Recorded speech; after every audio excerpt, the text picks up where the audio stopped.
Lundi 23 septembre, on va bien sûr parler de sport, le débrief du week-end avec notre consultant Guillaume Van der Schaak. Bonjour Guillaume. Bonjour Adrien. Avant de parler de football, avant de parler du LOSC surtout, votre clin d'œil ce week-end pour saluer un ancien joueur du LOSC qui a brillé ce week-end. Oui, qui a brillé, en tout cas qui a marqué. Il s'agit bien sûr de Nicolas Pepe qui a toujours été très en réussite la saison dernière avec le LOSC. Depuis qu'il était à Arsenal, il n'avait pas encore débloqué son compteur. Et bien, c'est désormais chose faite sur penalty dans un match qu'Arsenal a remporté face à Aston Villa dans la difficulté. Une victoire 3-2, une victoire lors de laquelle Aubameyang, qui lui aussi avait fait un passage par le LOSC, a marqué. Mais en tout cas, voilà, ça a fait du bien pour Nicolas Pepe. On savait qu'il était frustré de ses débuts à Arsenal. Au moins, il a débloqué le compteur. Les Lillois du LOSC étaient en déplacement à Rennes hier après-midi. Oui, un but partout face à Rennes en déplacement. Un but de Ikoné à la 46e minute. Grosse prestation collective des Dogs face à malheureusement un très grand gardien rennais qui a souvent servi de dernier rempart.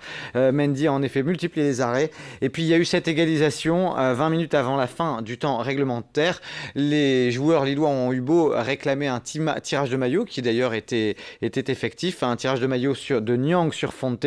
Eh bien, ça n'a pas empêché cette égalisation. Les Lillois qui auraient franchement mérité beaucoup mieux sur la pelouse du stade Rosenpark. C'était certainement leur meilleure prestation à l'extérieur depuis le début de la saison.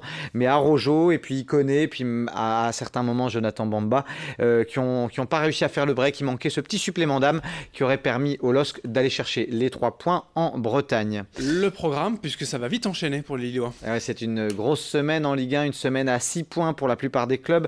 Lille va recevoir Strasbourg dès ce mercredi à 19h au stade Pierre-Mauroy. C'est à la portée des joueurs de Christophe Galtier. En revanche, ce sera peut-être plus difficile samedi 28, ce samedi à 20h en déplacement, puisque les joueurs lillois seront en déplacement à Nice.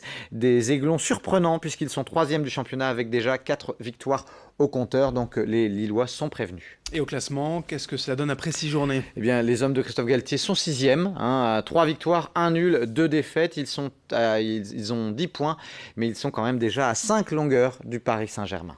Voilà pour la Ligue 1 et le LOSC. En Ligue 2, quoi de neuf pour Valenciennes et pour Lens ?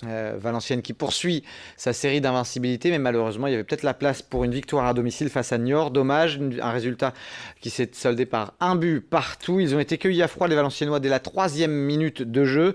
Et puis, ils sont revenus au score. Ils ont largement dominé les débats, mais ça n'a pas suffi. Ils restent sur une belle série d'invincibilité.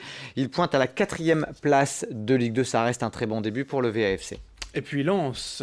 Alors, ça se passe plutôt pas mal du côté du RC Lens. Une victoire à l'extérieur à Caen en Normandie, 2-0. Alors, ce qui est assez rigolo, Adrien, 2 buts, mais un seul tir cadré, puisque le premier but a été inscrit contre son camp par un joueur de l'équipe de Caen. Mais les 100 ont affiché une grosse solidité défensive, ça leur manquait. Et du coup, les Lensois sont un peu revenus dans la course, avec une victoire face à Châteauroux, une nouvelle victoire face à Caen, 6 points pris en 2 matchs. Les voilà revenu 6e du championnat à seulement 2 points du trio de tête composé du Havre, de Lorient et de Troyes. Et quid de la prochaine journée en Ligue 2 ? Alors, du côté de Valenciennes, ce sera un déplacement en Corse face à l'AC Ajaccio. Et dans le même temps, le RC Lens recevra le Paris FC. Les résultats également de football, mais en national. Alors Dunkerque qui s'est fait du bien avec une bonne victoire, 4-1, une large victoire même face à Pau, mais que ça avait mal démarré, une première période assez détestable. Ils ont été remontés par leur entraîneur à la mi-temps et puis ça a porté ses fruits. 3 buts très rapidement, ils menaient déjà 4-1 à la 53e minute. L'USLD est de nouveau leader avec 2 points d'avance sur Villefranche et Avranches. Du côté de Boulogne, match nul face au Gazélec Football Club d'Ajaccio. 0-0, Boulogne est 6e au classement de national. Et on termine avec du football féminin. Oui, avec ça n'est plus de l'élite, c'est la 2e division française, avec chez les filles le LOSC qui a battu Grenoble 4-2 et les Arageoises qui se sont malheureusement inclinées à domicile contre Nancy 1-0. Allez, on passe au basket avec la reprise en Jeep Elite. Ouais, la reprise avec 2 défaites, mais j'ai envie de dire 2 défaites plutôt encourageantes pour nos 2 clubs régionaux. Les joueurs du Portel qui se sont inclinés de 3 points 88-85 face à Dijon, qui est quand même une solide équipe, cette équipe de Dijon. Donc on reparlera des joueurs du Portel, surtout à domicile, hein, on le sait, ils sont toujours redoutables dans leur chaudron. Et puis le BCM qui a failli créer la surprise sur le Rocher, une défaite de 5 points 67-62 face à Monaco. Donc Gravelines n'a pas gagné, mais Gravelines a montré du tempérament, de l'agressivité. Ça a fait du bien après une période de préparation qui a été vraiment calamiteuse. On enchaîne avec le cyclisme et le traditionnel Grand Prix d'Isberg. Oui, Grand Prix d'Isberg remporté par un Danois, Mats Pedersen, victorieux en solitaire après une très très belle attaque déclenchée à un peu plus de 50 km de l'arrivée. L'Allemand John Degenkolb, ancien vainqueur du Paris-Roubaix, a terminé deuxième à 38 secondes. Et puis c'est un Français qui complète le podium.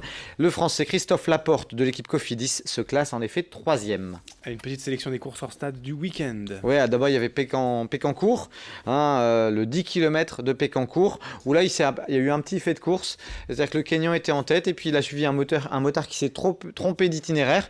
Du coup, Hicham Briki, le meilleur coureur de la région, en a profité pour passer en tête, puis le Kenyan Koskei est revenu sur lui et puis il l'a laissé sur place. Il s'impose en 29-48, Hicham Briki termine donc deuxième. Et du côté de Lambersart, alors les traditionnelles foulées lambersartoises qui avaient lieu ce week-end avec Romain Carrette sur le 10 km qui s'est imposé en 31 minutes 37. Romain Carrette qui avait aussi le sociétaire du Lille Métropole Athlétisme couru le 5 km, il avait terminé deuxième derrière son collègue Jamel Bachiri. Donc un bon week-end pour Romain Carrette qui a été sacré le week-end dernier champion de France du semi-marathon, c'était en Bretagne. Mais voilà, 15 km, il était chaud, il a certainement vu sur un marathon peut-être en préparation dans les semaines qui viennent. On termine en bref avec quelques infos d'abord du tennis de table. Tennis de table, Cépelis, bonne reprise, même si c'était dans la difficulté pour certaines joueuses, certaines recrues, en tout cas une victoire 3-1 face à Quimper. Du rugby, pour vous dire que les joueuses du LMRCV ont battu Bordeaux 35-10 après leur première défaite en ouverture de la saison. Et puis un mot de motocross, c'était du côté de Laune-Plage, le circuit Bernard Gouvard, la Loon Beach Race remportée par un champion du monde de motocross, le Hollandais Jeffrey Herlings, qui a mis Chapelier, habitué des courses sur sable, se classe à la 2e place. Merci Guillaume pour toutes ces infos et on se retrouve très vite. Bonne semaine à vous. Bonne semaine à tous. Merci de votre fidélité. L'info continue dans un instant.